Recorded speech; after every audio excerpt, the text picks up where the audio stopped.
Well, I guess we'll transition over to my Detroit Tigers, who, I mean, going into this offseason had the brightest outlook of anyone, making the playoffs, winning a playoff series.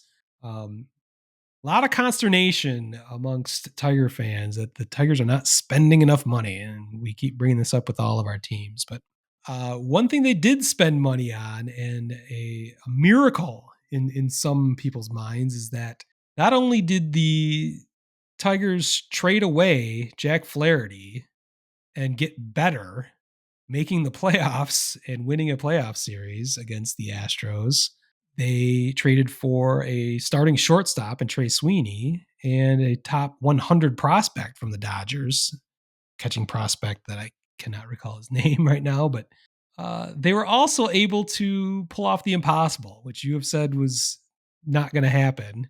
Sign Jack Flaherty again. And he has come back to the Tigers on a 2-year, $35 million deal with a player opt out. It's literally, I do this pretty much every year, and I know it's pie in the sky, but it's fun to do. I did this with Eduardo Rodriguez. I was like, go ahead and trade him at the deadline. We'll just sign him back because he's a free agent. We'll reap the benefits of the prospects we procure, and then just sign him back for money, which costs nothing other than the billionaire owner's money. So this rarely happens across baseball. You happily point out that almost never happens. It's true. I think you said it happened with the Yankees one time. I don't remember that example, but Chapman. Oh, of course it's Chapman. Yeah. But Scott Harris pulled off the impossible. I'm calling him a fucking ninja. Re-signing Jack Flaherty for a very reasonable deal, and it just catapulted again the Tigers' rotation, easily the best in the division, maybe the best in the American League. Whoa! When you already have the best pitcher in baseball, Tarik Skubal, you have the game's top pitching prospect, and Jackson Jobe joining the rotation. You've got Reese Olson, who before he got injured last year was in the top 10 in the American League, I would say. And then you've got the fifth man battle between Casey Mize, former number 1 overall pick. You've got Matt Manning. You've got Cater Montero, who pitched really well last year. You've got a lot of competition, but we're talking about for the fifth starter. They now have the highest payroll in the American League Central.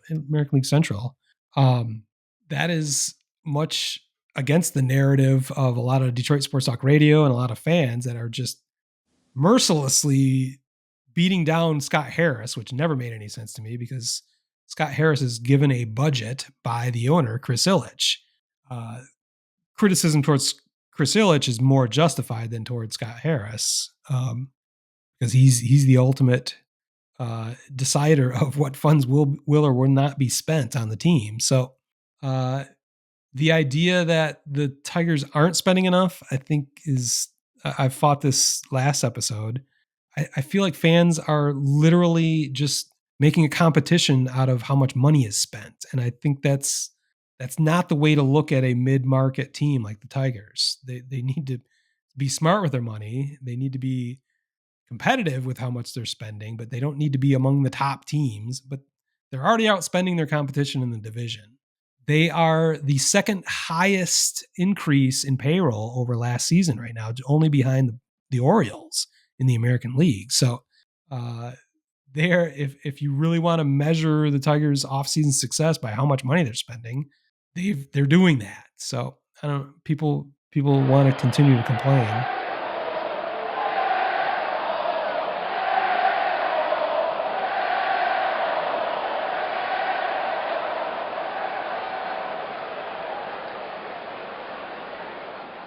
Word Hole Media.